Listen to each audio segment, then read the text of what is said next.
very good evening to you, Mzansi, and welcome to yet another exciting and engaging discussion, proudly brought to you by Government Communication and Information System. I go by the name Lerato Maila, your favorite lunchtime host from Peli FM, otherwise known as Lee Love. And today, in this edition of the program, we are looking into the Military Ombud's awareness. Now, you can, of course, be a part of today's show by sending in your questions, simply using our studio numbers 012-342-8428 or alternatively 012-342-8272. You can also drop us a WhatsApp text on 065-935-5488. You can also send in your voice notes. You are more than welcome. Now, getting into some serious matters, justice isn't always accessible for South Africans. And the sad reality is that it also isn't available and viable for disputes to be settled in the court of law, especially when one considers just how long it takes to get an outcome and how prohibitively expensive it does become to get the legal processes. Now, there are various ways and alternative avenues to explore, like the small claims court, ombudsman schemes to assist citizens to help resolve their issues. Now, an ombudsman is someone that can be appointed or rather defined as an appointed official or a body with authority to investigate an individual's complaint against a company or an organization. Essentially, their role is to facilitate conflict resolution between parties by offering advice and also mediation. Now, they also do provide a remedy where outcomes between a company or organization have failed and the person who filed the complaint wasn't in the wrong.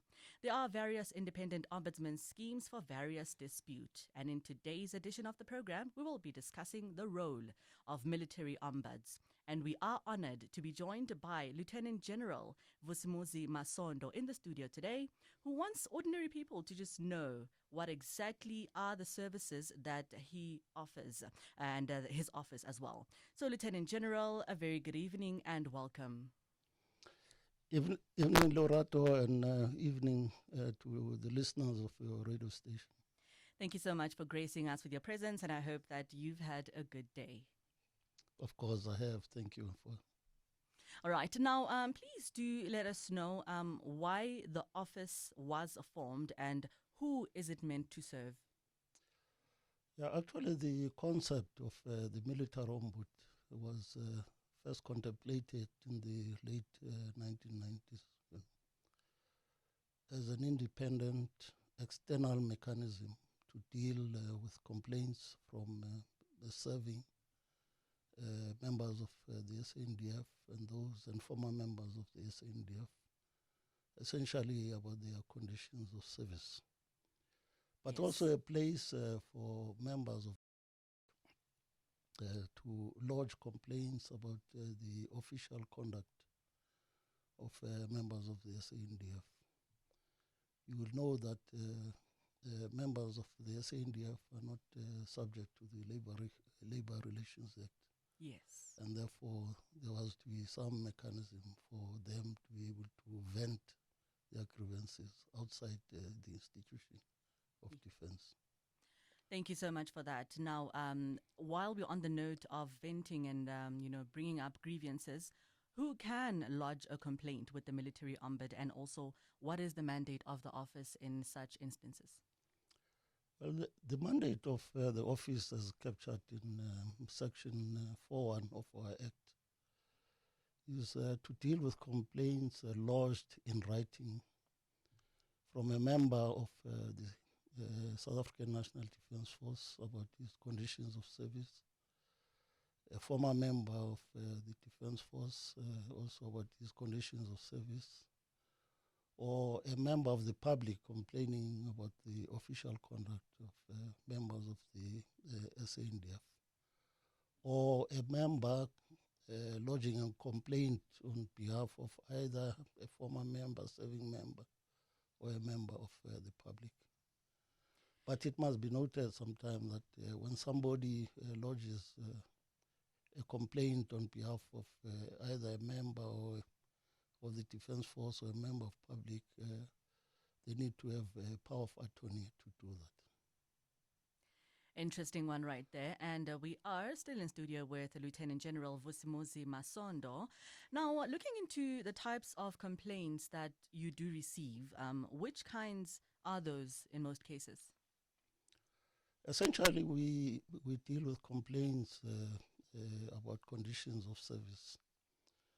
And in terms of this, we are guided by the Defense Act, of 2002. Conditions of service covers issues like recruitment, issues, advertisement of posts, selection of candidates. It also covers issues of placement, staffing in posts. It covers issues of training, education. Also covers issues of promotion or demotion, or transfers. Covers such issues as salaries, allowances, It also covers issues of grievance and grievance procedures. So covers issues of dismissal from the defense force. And also then covers issues like the facilities under which people have to work, and so on and so forth. Thank you so much for that. Now, we are with you this evening, countrywide, and for joining us, thank you. Out in the Eastern Cape, we are with Cougar FM, we are with Oasis FM, Radio Kingfisher, Vugani Community Radio, and we also do have Abuseko Ubunzima Radio, and Good News Community Radio, just to mention a few. And thank you indeed for allowing us to be a part of your evening. You can also be a part of tonight's program by contacting us on our studio line 012 342 8248 or 012 342 8272, or use our WhatsApp line alternatively 065 935 5488. Lieutenant General, what would you say is the process of one lodging a complaint? Well, the process of lodging a complaint with our office is prescribed in Section 6.1 of our Act. First, the complaint is to be lodged in writing in a prescribed complaint form. The complainant has to actually put in his personal details, that is name, surname, address, telephone number, and all that. And then he must then detail what he's complaining about and the type of solution or remedial action that he's contemplating, and once he's done all that, he must then sign the complaint form. He can either then post it to our office or email it or bring it in person. And once we then receive that, it is then registered, and allocated case number. And the complainant then will be informed that we've received the complaint. But before we can then also investigate the complaint, we have to determine whether it is actually within our jurisdiction. And if it is, then the complainant is informed that we'll assume jurisdiction. But if it is not, we've signed a memoranda of understanding with a number of sister institutions. So we look at where we can refer the complaint to assist the complainant. And in that manner, then we're able to assist complainants even on issues that are outside our mandate. All right, and maybe just to mention a few, what are the sister institutions that are in assistance with you should a complaint not be within your jurisdiction to actually sort out? Yeah, we work closely, for instance, with the Health Ombud. We also work closely with the Military Veterans Department, because some of the former members, they raised issues of benefits from the Military Veterans Department. Yes. And and therefore those then we refer them to those. And also from the Treasury, the Pension Department and all that. Yeah. Thank you very much for that. And looking into time frames, what are the permitted time frames in lodging a complaint? You know, for serving members, before they can approach our office with a complaint, they have to lodge a grievance within the Department of Defense. And once that grievance has been finalized, then they have to lodge a complaint with our office within 180 days. For members of the public, they've got 90 days within which to lodge a complaint with the office from the time they became aware of the issue. Yes. That leads to them complaining.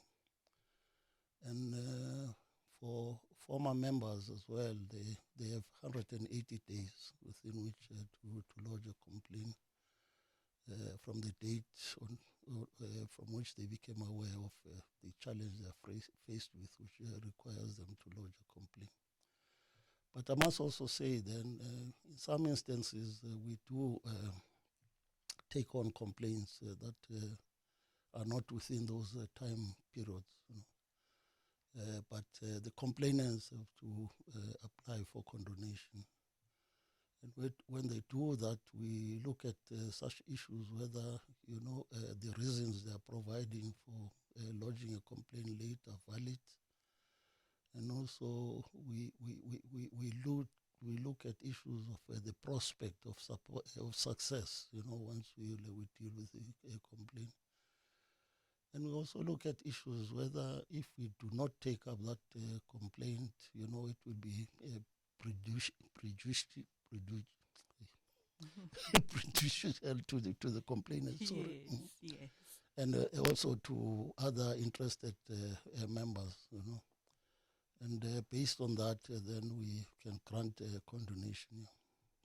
All right, interesting one right there. Now, you mentioned, and I like the fact that there is still, you know, another process to follow, even though a complaint is lodged after the number of permitted days have exceeded, provided that the reasoning for filing a complaint a bit late are valid.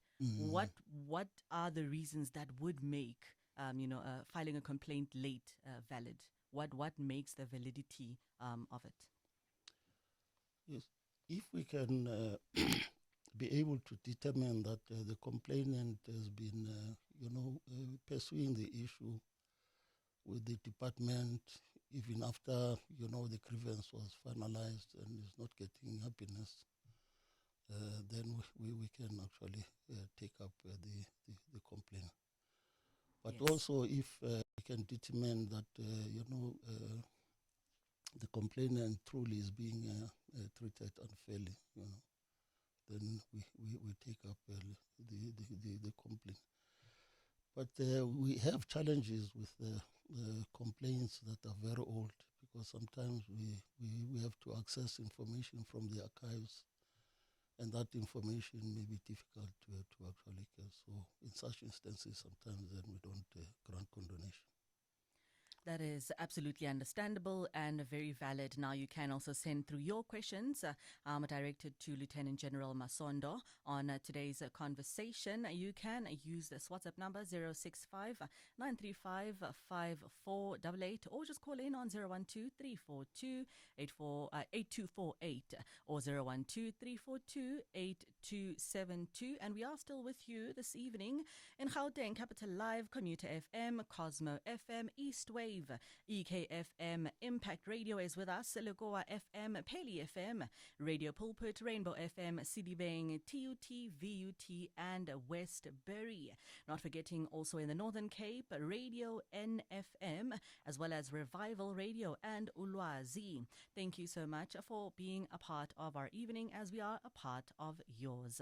Now, Lieutenant General, how long does it then take to solve one's case, and what are the challenges that could hinder you solving a person's complaint?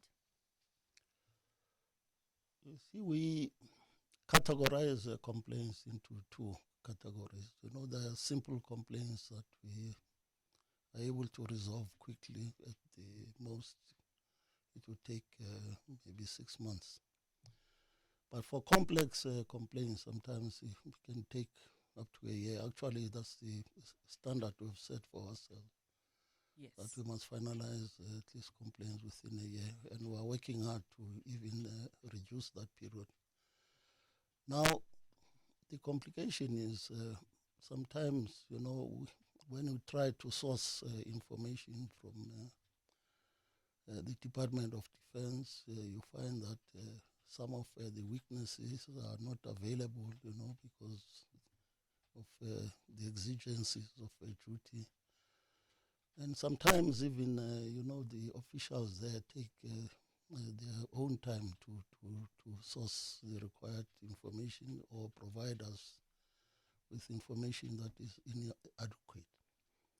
So one of the things we've done to try and mitigate this, we've established a liaison forum between my office and the Department of Defense to look at those glitches that make it difficult for the Department of Defense to provide responses timelessly. But the other thing that we have done on a monthly basis, I've got a meeting with the Chief of the National Defense Force, Yes. so that those issues that cannot be resolved at the level of the liaison forum, then we're able to look at them and so that we can direct how they should be resolved. And it has actually helped to establish those structures, because it helps in expediting the resolution of complaints. But I need also to point out that one other step we introduce as an office, which is not provided for in our act, is to make sure that the preliminary report is provided to the Chief of the Defense Force, to also provide an answer on it. Because before, when we didn't do that, you will finalize a report and you find that the Chief of the National Defense Force get to know about the issue for the first time. And then we are confronted with a situation where the ministers accepted our report, but the chief is reluctant to implement. So with all those measures then that we've taken, it helps us to actually reduce the time it takes to finalize complaints.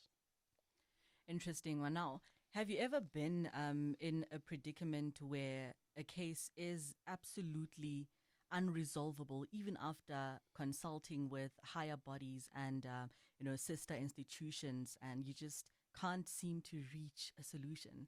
And what has been done in such instances? At times you may find this strange. You find the complainant has lodged a complaint, and when we follow up and confront him or her with the information that we have acquired as part of the investigation, they suddenly don't cooperate with the office.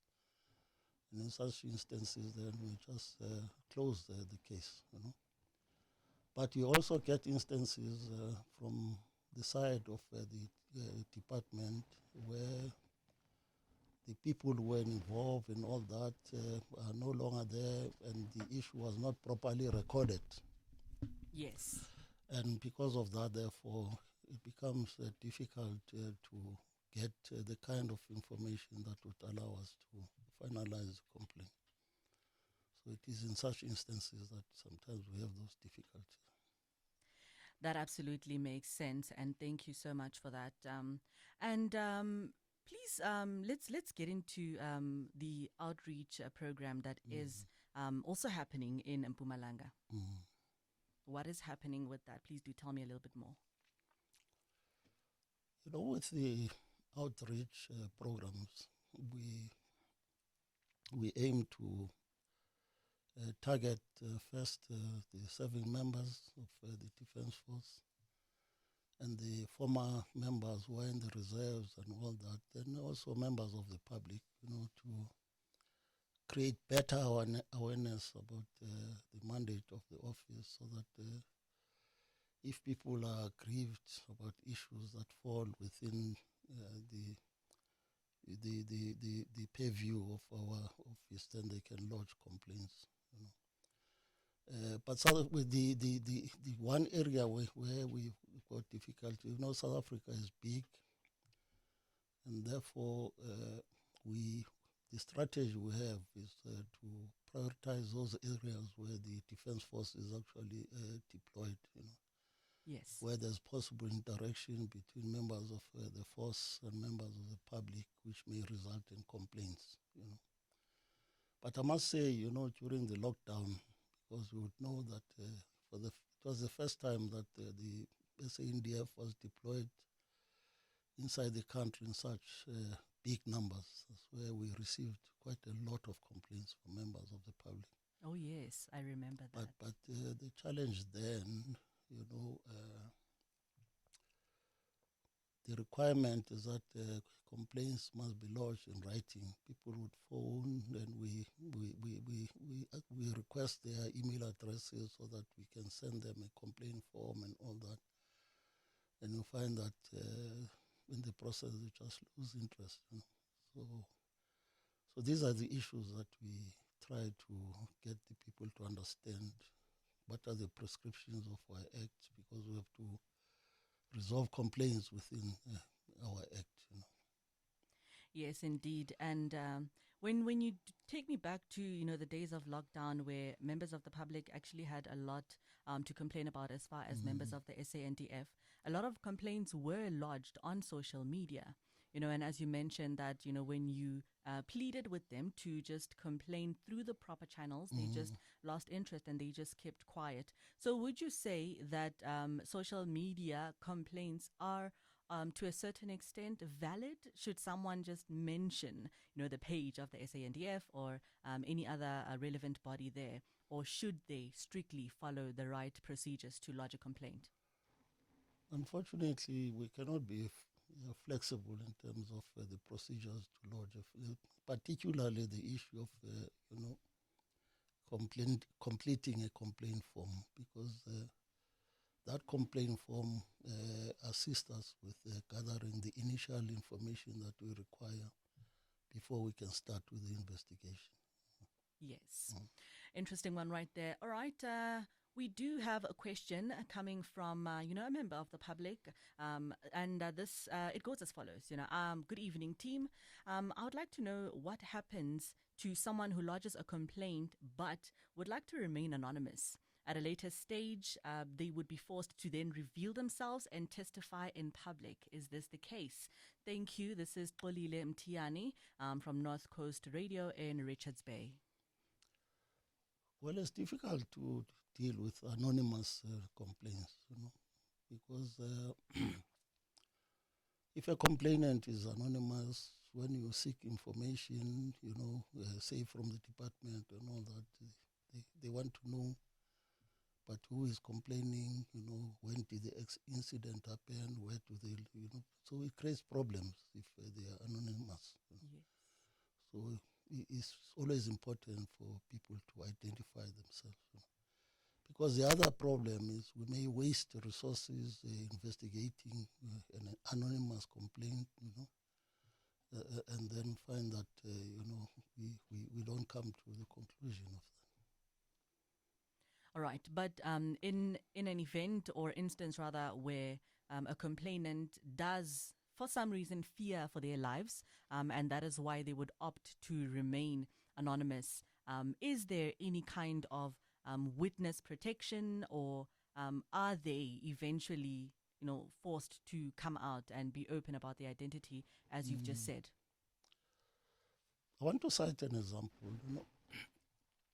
We sometimes receive complaints about, particularly from female members in the defense force, but issues of sexual harassment and all that, But in their view is that they view that we can investigate without actually informing the affected party, And once we start doing that, then they withdraw the complaint, because they think if they continue, they'll continue facing victimization and things like that.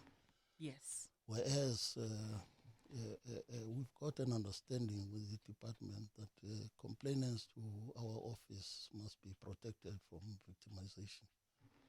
And if they are victimized, it's an issue that we also report to Parliament.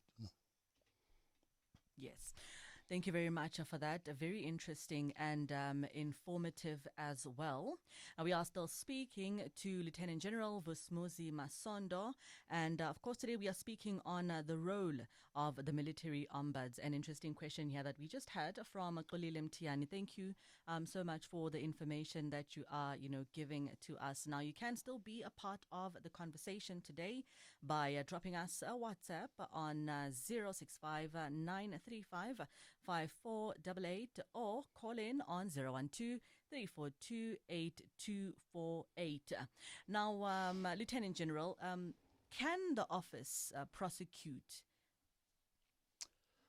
Well, the office doesn't have the powers to prosecute because the office is not it's not a court, it's a mediator. Yes. And actually, our investigations are based on balance of probabilities. Unlike where in the court you have to investigate beyond reasonable doubt. So the issue of prosecution, those powers we don't have. However, the powers that we have is to summon somebody who we think has information that can assist us, to provide either an affidavit, or come before me, and provide information that may be required to proceed with the investigation itself. But we try and avoid those things. We want to be persuasive in how we do our work. So, of course, people, when they don't want to cooperate, we just threaten them with that without going that route. And most of the time, you find them they eventually cooperate. Yes. All right, that's absolutely interesting there, and thank you for that. And we are still with you tonight. North Radio NFM, of course, you are with us, and 7441 FM, Overberg, Eden FM, Heartbeat FM, MFM, and Namakwaland Radio 786, Radio Atlantis, and Whale Coast. Now, Lieutenant General, please enlighten us a little bit and tell us about the International Conference of Ombud Outreach Institutions for the Armed Forces. The International Conference for Ombuds Institutions for Armed Forces is a forum where ombuds institutions that are providing oversight over armed forces, share best practices, in terms of trying to improve on their work, and the different approaches that can enhance our work, and it's a very valuable forum for our office that conference takes place once in a year, and is actually hosted by different countries, Incidentally, next year we'll be hosting that conference here in South Africa, having hosted it in 2018. So it's a good platform. And you must understand that on the continent, my office is the only specialized ombud institution that provide oversight of armed forces. So we also want to use, therefore, that conference for advocacy, for establishment of military ombud institution, show the value of having military ombud institution, because when the rights of the soldiers are actually protected and promoted, they are able to focus on their work, and you avoid issues like mutinies, coup d'etats, and all that arise normally out of dissatisfaction by the soldiers. Thank you so much for that. And in your office, what would you say the role is that you're going to be playing at this conference? Yeah, as I say, the agenda of the conference is determined jointly by ourselves and DCAF. DCAF is the Geneva Center for Security Sector Governance. Yes. So there'll be that program jointly determined by us, but we also want, therefore, to have an Africa Day as part of that conference, where we are going to then try and promote the concept of military ombud on the continent. We have generalized ombudsmen like what you would call in South Africa public protector, who also deal with complaints from soldiers. But because they are not specialized, sometimes they are not able to effectively deal with this. So that's what we want to promote. And that is absolutely lovely. Thank you so much for that. You can continue being a part of the conversation on 012-342-8428 or 012-342-8272 or drop us a WhatsApp line on 065-935-5488. Please do enlighten me, Lieutenant General, on the International Ombud Expo. What can you tell me about that expo? Well, the expo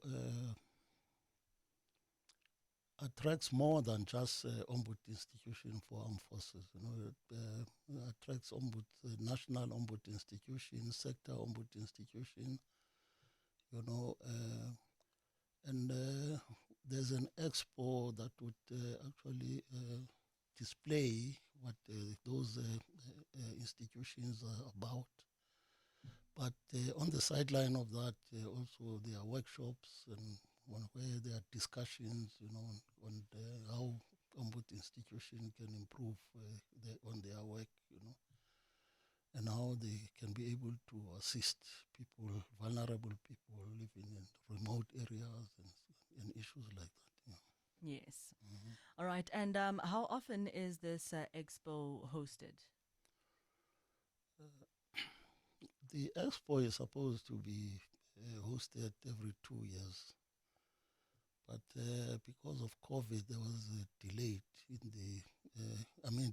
the second expo, which was just held in Botswana.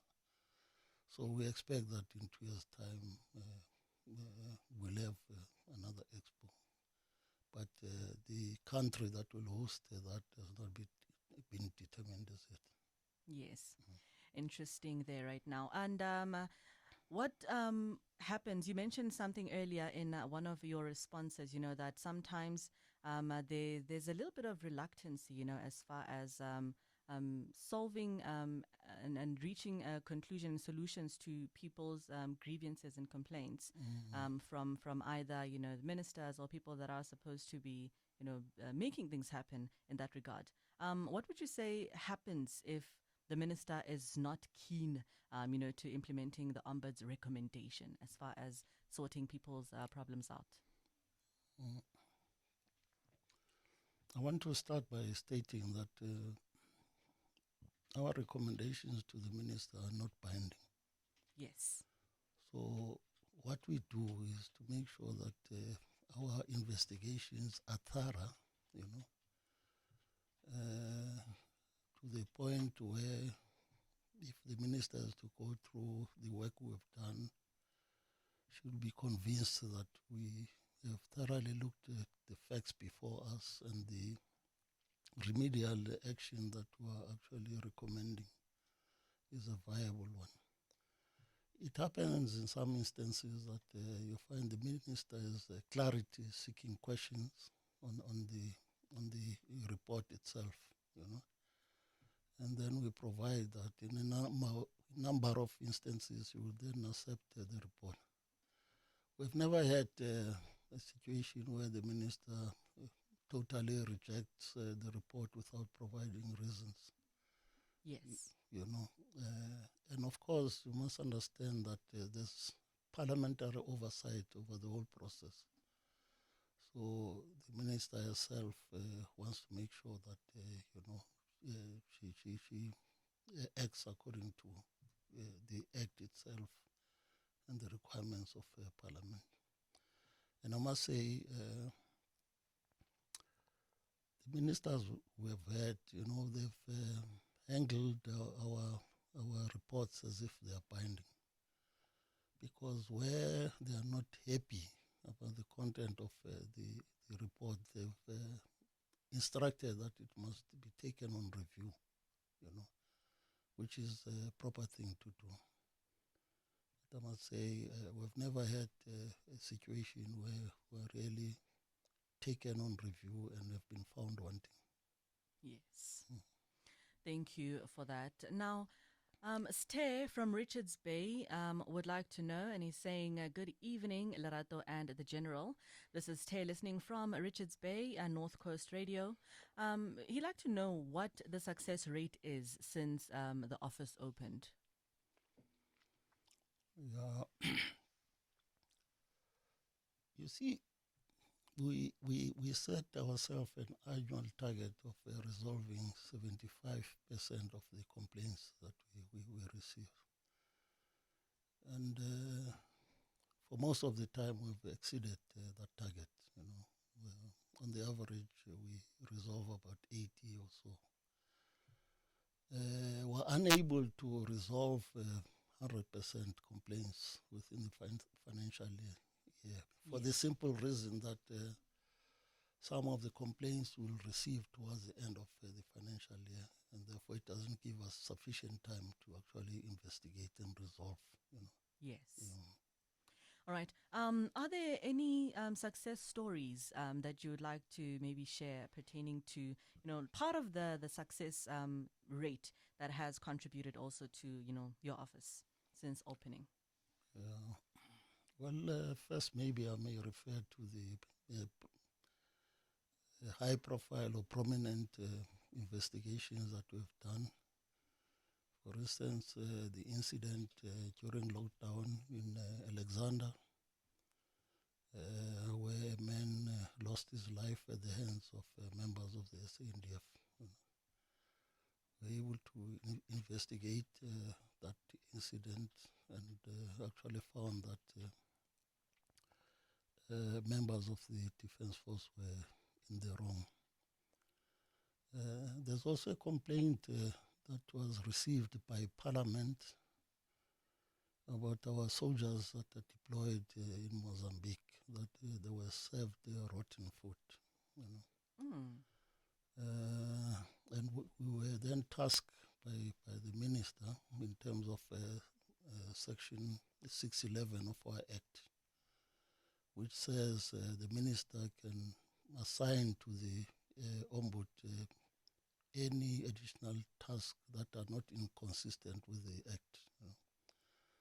So we conducted that investigation and established that indeed some of the fridges were faulty, and actually the food got rotten but was served to the members.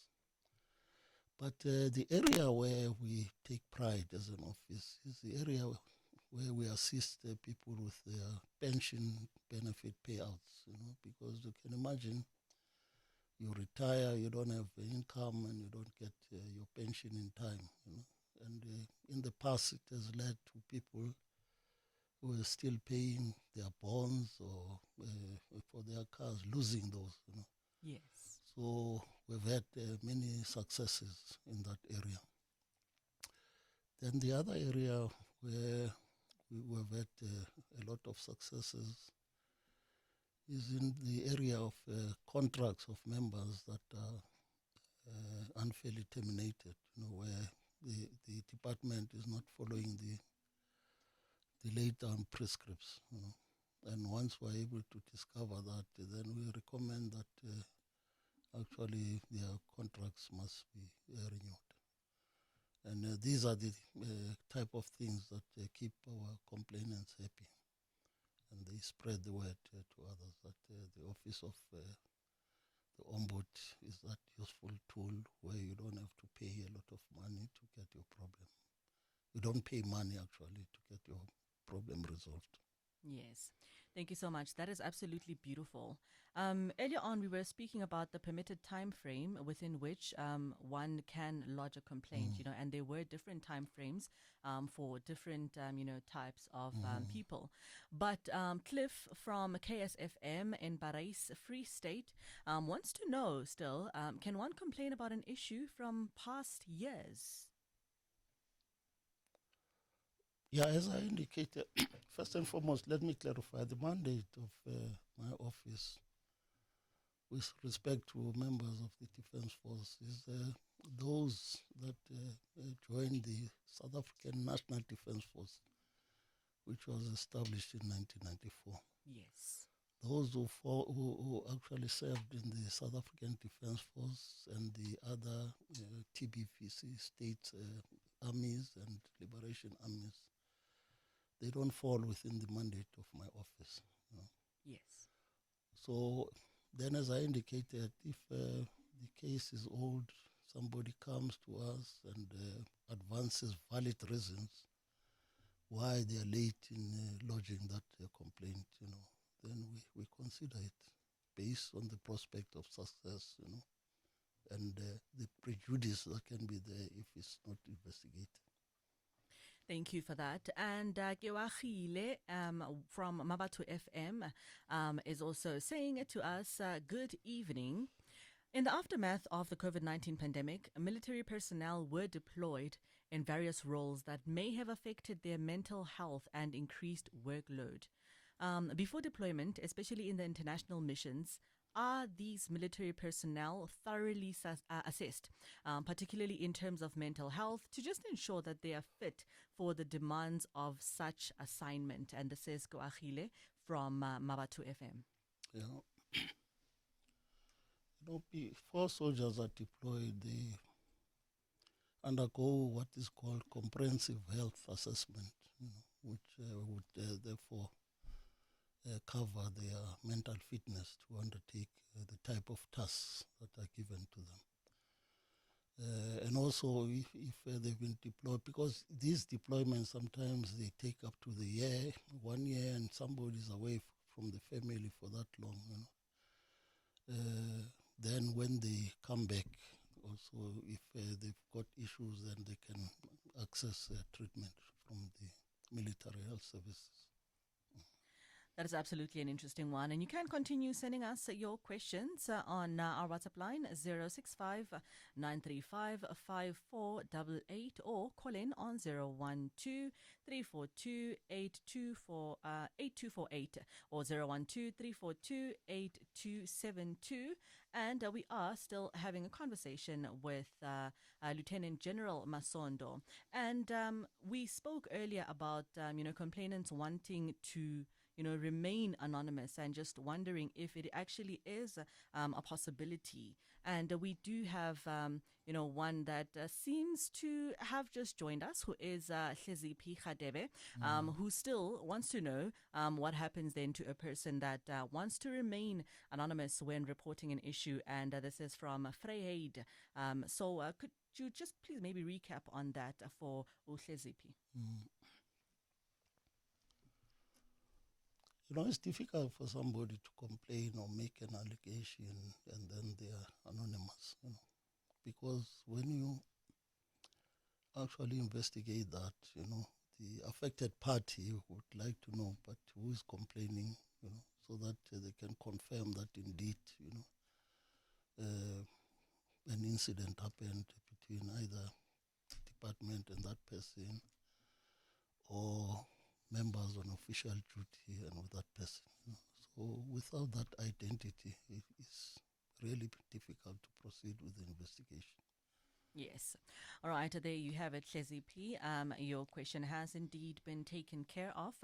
And thank you for making us a part of your evening. And we are with you in Limpopo, Mokopane FM, Makado FM, Musina FM, and not forgetting also Amuleji FM and Tubatsi FM, Vembe Radio, also with us this evening. And looking into the Northwest, Bujanala FM is with us, Live FM, Mafisa FM, Achanang, Mahikeng FM, FM, not forgetting Pulse FM, Radro FM, as well as Star FM. Thank you indeed. We are still with you, and you can be a part of this conversation on WhatsApp 065 We are with Lieutenant General Masondo in the building. Now, a question from Newcastle, from Abuseko Radio, Abuseko Ubunzima Radio, and this is one that says, can a family member of a military member that passed on now follow up on a complaint that the deceased had filed before they passed on? Yeah, if the complaint was actually filed by the member whilst he was still alive, yes, they can follow up on that. Because we've had instances where we've investigated complaints, and whilst we're continuing with the investigation, the complainant passes on, Yes. And then once we finalize the investigation, we then provide the report of the investigation to the next of kin. Yes. All right. And pertaining to that specifically, does that time frame to lodge a complaint also still apply? Or is this now an exception because this is a complaint that was filed initially by an existing military member and now being followed up by the family member of the deceased? No, there's no time constraint in terms of following up. They can follow up at any time, and then we'll provide information in terms of where we are with the investigation. And when we finalize the investigation, then we'll provide them with a copy of the preliminary report for them to comment on. And once we get their inputs, we look at them, whether we should then take them on board in terms of the final report that we submit to the minister or not. Yes. Right, thank you very much for that. And you can still follow them on their social media platforms for more information, and also to just find out exactly how you can also go about lodging your complaints. And on Facebook, it is South Africa Military Ombud, and on X, formerly known as Twitter, it is Mil at Ombud SA. And we also have a voice note. Let's listen up. Kgotsong ka lapeng ka moo ke be ke dumedise le Lieutenant General ka moo.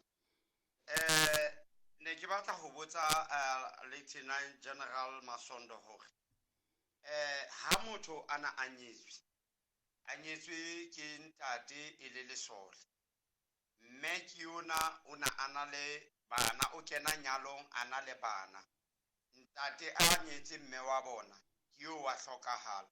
Ana bana bao ho na le ntho e lore ba ka e unelwa ka ha stepfather ha sa phela ba setse le mmena, kapa se loketseng mme ke eng le eng, ebile ho hlokahala eng hore mme a ka submita hore ene ka bo ene individually so a ka unelwa mo lebakeng leno. Ene lore metjha ya hore o tsamaisa dipampiri tseno ke ene mme a tshwanetse a itsamaisetse tsona, kapa ho be le motho wa kgona hore di ka iswa ke motho e mong, ebile e se lwa leloko, ebile e se motho a ikarabellang moo a claima fela hore a ka nna a thusetsa motho. Then sa bobedi, ha re tla mo lebakeng la in terms of military veterans, ke batla ho tseba ho Lieutenant General Masondo hore what mechanisms are in place to make sure that our military veterans are well catered for in terms of housing, education and the like, because how ka sheba boholo ba bona like hona le what we call batho ba bang ke di military veterans ha ba mo database, batho ba bang ke military veterans, they are not verified.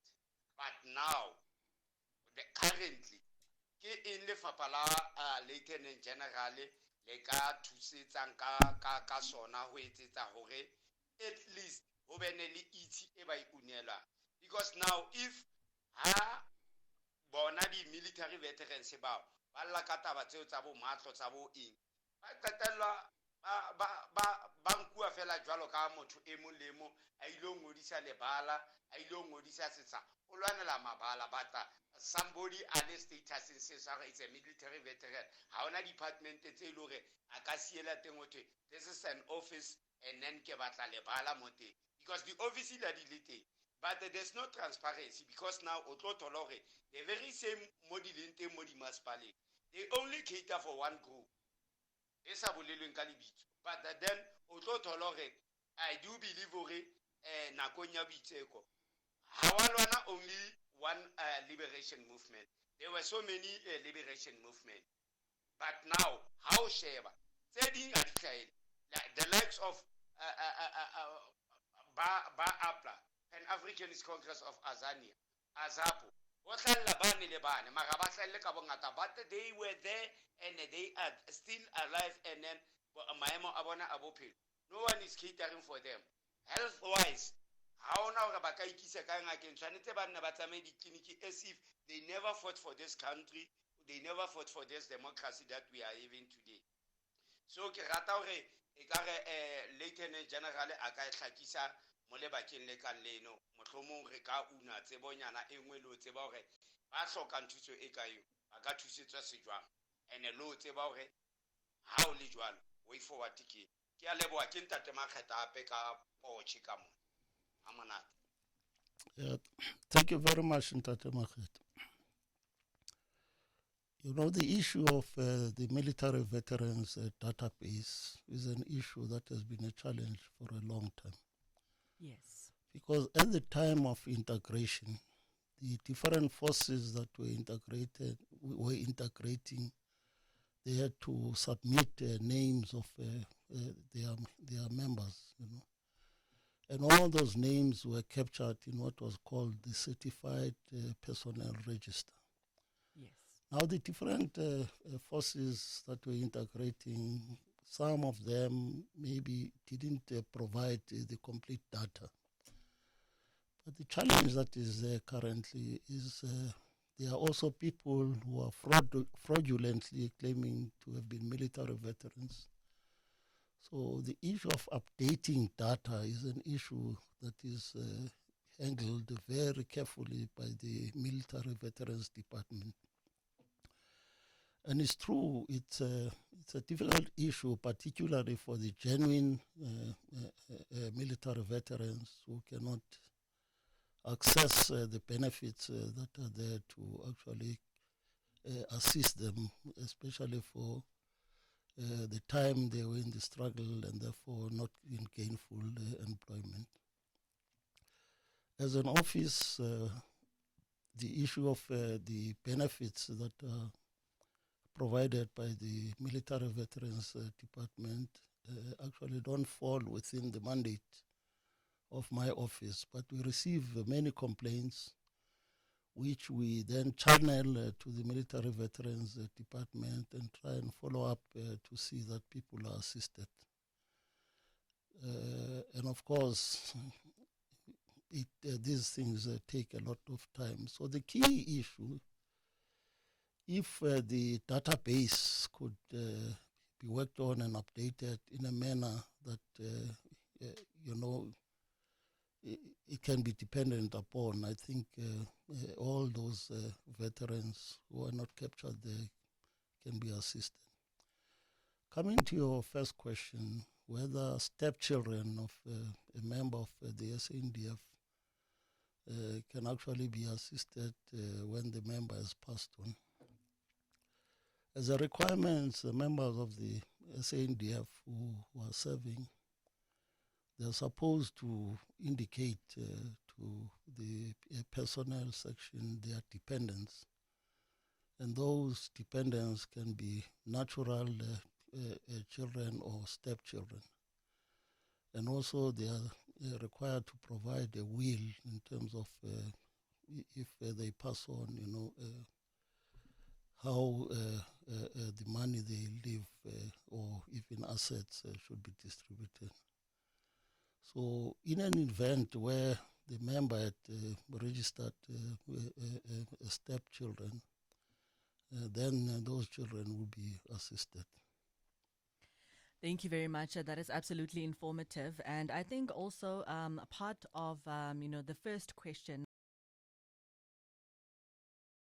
was also asking the procedure or process to actually be followed in claiming for any kind of benefits, if there are any, and whether or not they can, be the claim can be, processed and lodged by the mother who is the spouse of the deceased. And what exactly is the process, for claiming? Are there any kind of documents needed, and then all of those relevant documents? Please enlighten us on that.